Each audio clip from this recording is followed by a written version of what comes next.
Comment faire de l'État un véritable acteur pilote par la performance. Lors de notre dernière convention annuelle, Grégoire Thiraud, responsable du service innovation à la DITP, est revenu sur le vaste projet de transformation qu'il pilote depuis plus de 5 ans pour renforcer la performance de l'État. Je voulais vous remercier déjà de votre invitation. Et donc je vais essayer de vous raconter ce qu'on essaie de faire au sein de la direction interministérielle de la transformation publique qui a été créée en 2017 et qui vise à accompagner les administrations, à porter la vision de la transformation de l'État, à accompagner les ministères pour réussir cette transformation de manière transversale. Par nature, notre État est un assemblage de processus plus ou moins complexes qui permettent de faire vivre la démocratie et l'État de droit. On se rend compte en même temps que malgré ces processus, on a une grande difficulté à avoir du résultat et donc il n'y a pas un lien direct entre avoir des processus forts et qui encadrent votre activité et le résultat. On essaye de transformer une vision dans des processus qui permettent de s'assurer qu'on ait des résultats sur le terrain. Et donc je vais vous prendre 3 exemples d'actions qu'on mène depuis 5 ans qui sont des processus qu'on essaie de mettre en place, un pilotage de l'action publique guidé par la performance. Alors sur le premier point, comment est-ce qu'on peut être plus efficace, avoir des processus plus efficaces? On a réalisé un certain nombre de missions dans des administrations à réseau et on a eu des gains de productivité qui étaient extrêmement importants.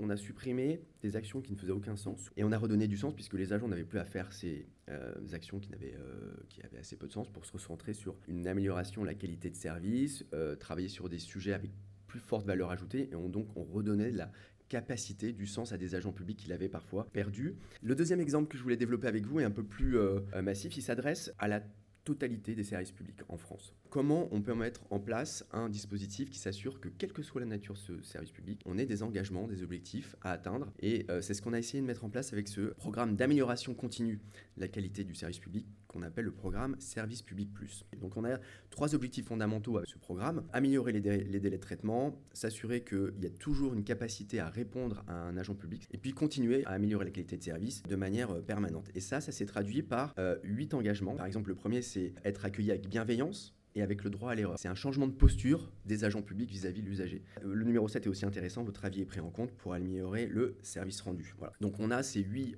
engagements, qui sont des engagements pris vis-à-vis des usagers, des citoyens. Plus récemment, on vient de créer un label SP+, pour dire à ceux qui font des efforts, on le reconnaît via ce label. Ces engagements, pour qu'ils aient un vrai effet, il faut que les résultats associés à ces engagements qui puissent être collectés et mis à disposition du public. On a créé, associé à ce programme, une plateforme numérique Service Public Plus qui collecte l'ensemble des résultats et qui les met à disposition des Français à l'échelle du point de contact. L'autre point qui est important sur cette plateforme, c'est de pouvoir aussi donner la possibilité aux usagers de témoigner via un petit bouton qui s'appelle « Je donne mon avis », de pouvoir dire ici j'ai pas été très bien reçu dans cet hôpital ou j'ai eu une difficulté avec tel service. Et donc d'une part ça permet nous d'avoir des capteurs et aujourd'hui on a 123 000 expériences publiées et 1,5 million de personnes qui ont réagi à ces expériences. Mais au-delà de l'effet signal, il y a une obligation du service public de répondre dans un délai de 7 jours à la personne qui a posté cette expérience. Pour que tout cela soit plus fluide, on essaye d'intégrer l'IA pour améliorer ce dispositif. Donc j'ai parlé de « Je donne mon avis ». On a 7 jours pour répondre. En fait, on était plutôt aux alentours de 17-18 jours. Ce qu'on a proposé à un certain nombre de réseaux de services publics, c'est de tester une IA qui va faire une pré-réponse et de pré-proposer à la personne qui doit répondre une première solution. Et enfin, très récemment, comme on a beaucoup de données, on a intégré une IA qui permet de faire des synthèses automatiques de résultats qui est ensuite adressée, générée automatiquement et adressée aux responsables de secteur public. Ce qu'on peut dire, c'est qu'aujourd'hui, quand une proposition est faite par l'IA, 70% du contenu est retenu par l'agent public. Quasiment 70% des usagers estiment que la réponse finale est utile, alors que c'est 57% sans IA. Le vrai gain pour l'usager, c'est surtout sur le gain de temps, puisqu'on est passé à 3,2 jours de réponse au lieu de 19 jours. Et des agents aussi, quasiment 80% des agents estiment qu'il y a une vraie valeur, effectivement, à utiliser ce dispositif. Quelque chose qui est moins connu, que je voulais partager avec vous, c'est la question du pilotage des grandes priorités du gouvernement, qui est une des missions moins connues de la DITP, assurer la réussite des politiques prioritaires du gouvernement. C'est inspiré de ce qu'avait fait Tony Blair au début des années 2000, qui avait dit, on a un programme de gouvernement, des priorités, on s'est engagé vis-à-vis de nos concitoyens sur 3-4 grandes priorités. Et donc, auprès de moi, je vais prendre une delivery unit qui va challenger les ministres et leurs équipes qui sont en charge d'assurer, de mettre en œuvre, de piloter ces priorités. Et donc, l'idée, c'est d'organiser un dispositif pour aligner la feuille de route du gouvernement avec la feuille de route de chaque ministre et de faire en sorte aussi que chaque préfet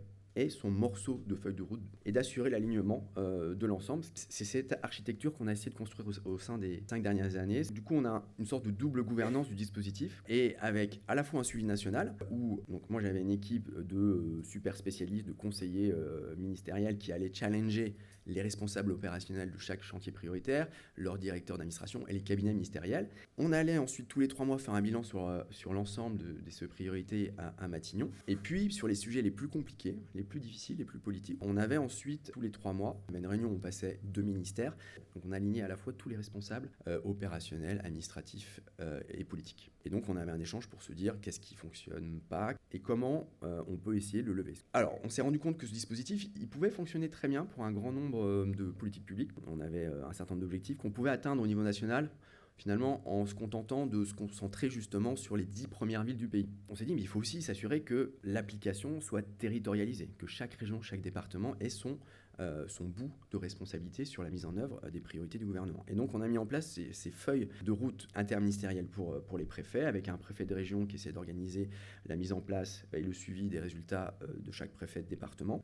Une réunion par mois où le préfet de région vient voir le directeur de cabinet du Premier ministre pour faire un état des lieux de l'ensemble de l'état d'avancement. Mais pour que tout cela marche, effectivement, il faut qu'on ait des outils de la donnée.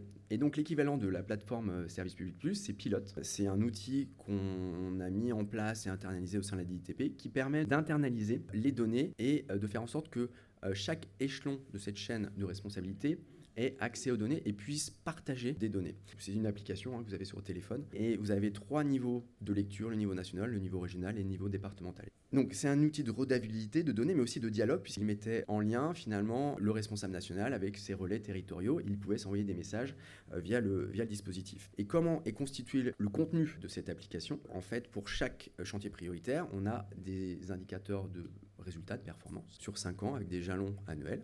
On a des indicateurs de moyens et donc il y a un taux d'avancement qui se calcule automatiquement sur la base des résultats. Associé aux résultats territoriaux des préfets a été créée une prime annuelle pour le préfet et qui permet de s'assurer que effectivement le préfet mobilise bien l'ensemble des services de l'État pour atteindre la feuille de route. Et d'ailleurs cette prime va être élargie à l'ensemble des directeurs régionaux, départementaux pour s'assurer qu'il y ait un intérêt à chacun pour arriver sur ces résultats nationaux. Voilà, qu'est-ce que j'ai appris sur ces 5 années sur qu'est-ce que peut apporter une procédure qui est pilotée par la performance.